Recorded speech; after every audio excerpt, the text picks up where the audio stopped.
Welcome to the presentation of Chapter 1, Introduction. We will study the following topics in this chapter: foundations, soils and superstructures, classification of foundations, shallow foundations, deep foundations, selection of type of foundations, general guidelines for design, modeling, parameters, analysis and design criteria, and soil maps. The presentation is done through slides and audio narration as an option for detailed explanation of the topic shown in this slide. The narration is done using two of the guest voices available in the software. However, the first slide includes the option of few more direct audio narrations. Have a good time and enjoy the presentation. Foundations are essential to transfer the loads coming from the superstructure such as buildings, bridges, dams, highways, walls, tunnels, towers, and for that matter, every engineering structure. Generally, that part of the structure above the foundation and extending above the ground level is referred to as superstructure. The foundations in turn are supported by soil medium below. Thus, soil is also the foundation for the structure and bears the entire load coming from above. Hence, the structural foundation and the soil together are also referred to as the substructure. The substructure is generally below the superstructure and refers to that part of the system that is below ground level. The structural foundation interfaces the superstructure and the soil below as shown in figures 1.1 and 1.2. The soil supporting the entire structure above is also referred to as subsoil and/or subgrade. For a satisfactory performance of the superstructure, a proper foundation is essential. The man-made superstructures of utilities are expected to become very intricate and complex depending on creativity, architecture and infinite scope in modern times.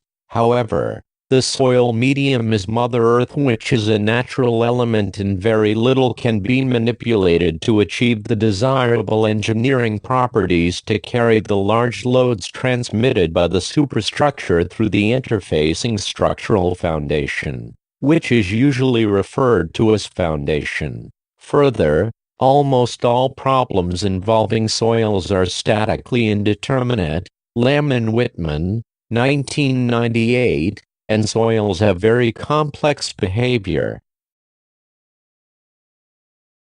Foundation design becomes a challenging task to provide a safe interface between the man-made superstructure and the natural soil media whose characteristics have limited scope for manipulation. Hence, the above factors make every foundation or soil problem very unique, which may not have exact solution. The generally insufficient and conflicting soil data, selection of proper design parameters for design, the anticipated mode for design, the perception of a proper solution and so on require a high degree of intuition, that is, engineering judgment. Thus, foundation engineering is a complex blend of soil mechanics as a science and its practice through foundation engineering as an art. This may be also referred to as geotechnique or geotechnical engineering. Foundations are classified as shallow and deep foundations based on the depth at which the load is transmitted to the underlying and/or surrounding soil by the foundation as follows. A typical shallow foundation is shown figure 1.3a. If dF/B is smaller or equal to 1, the foundations are called shallow foundations, where dF equals depth of foundation below ground level, and BE equals width of the foundation, least dimension.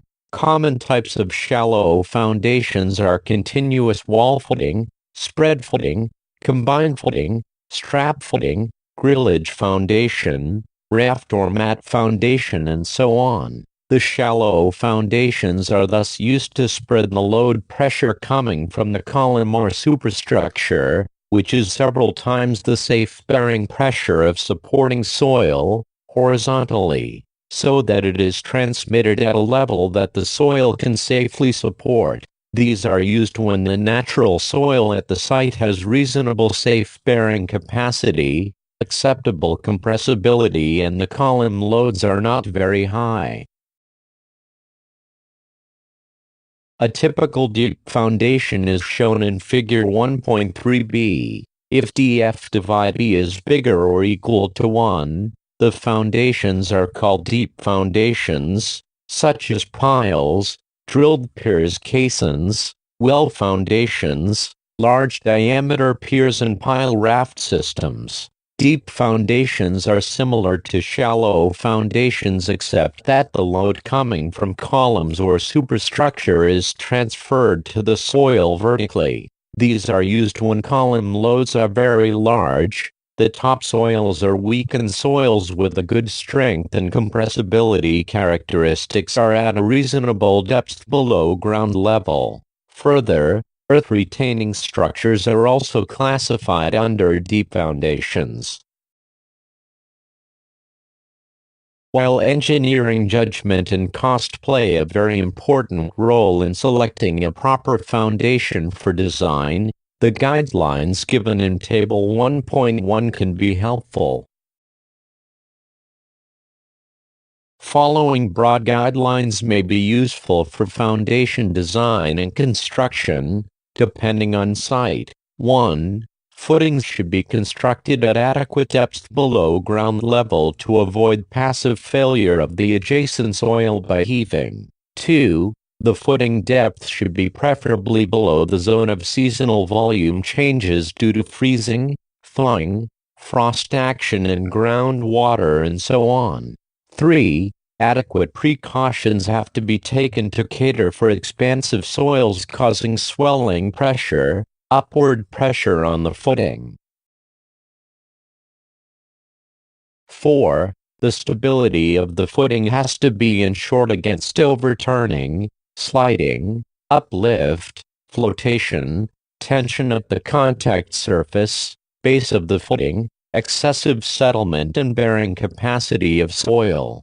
5. The foundation needs to be protected against corrosion and other harmful materials that may be present in the soil at site. 6. The design should have enough flexibility to take care of modifications of the superstructure at a later stage or unanticipated site conditions. All practical problems need to be reduced to physical models and behavior represented by corresponding analytical equations. The physical parameters of the system form the inputs in the mathematical equations for computing the responses. The models used should be simple enough that the physical parameters needed for computations are accurately and reliably determined using inexpensive test procedures. For example, in a foundation soil system, the foundation can be modeled as rigid, while the soil may be assumed to be elastic. The physical parameters needed in such a model are the elasticity parameters of the soil, that is, Young's modulus of elasticity, E, and Poisson's ratio, V, of soil. Naturally, E and have to be accurately determined for the soil under consideration, as they will be needed for the computation of the responses of the system. Thus, modeling, evaluation of parameters, and analysis are closely linked, and the solutions obtained are highly dependent on all these aspects. The responses thus obtained have to be judged using appropriate design criteria specified either by codes or evolved out of practice and/or experience. The design process necessarily has two vital components,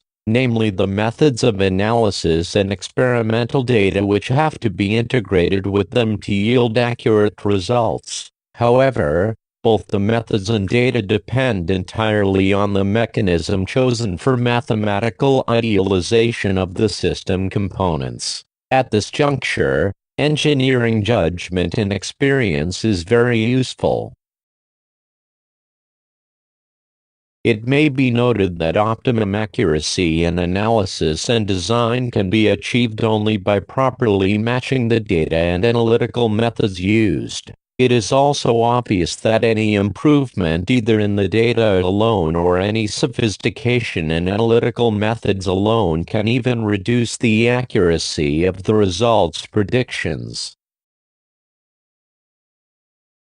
Most countries prepared the maps of soil deposits based on the geological and geotechnical data available. These are very useful for a quick assessment of the project and its requirements. A map of soil deposits in India is given in Figure 1.4. Let us summarize the topic presented in this chapter. In this chapter, the common terms used in foundation design, that is, foundations, soils, superstructure and substructure, etc., have been explained. Classification of foundations as shallow and deep foundations is introduced. General guidelines for selection of type of foundations and their design have been outlined. The importance of modeling, parameters, analysis and design criteria are emphasized. The use and importance of soil maps of each country is brought out. In the next chapter, we will review the engineering properties of soils which are needed for the foundation design and analysis. The methods of soil exploration, sampling and testing of the soils at site for determining these parameters are also discussed. Thanks and have a good day.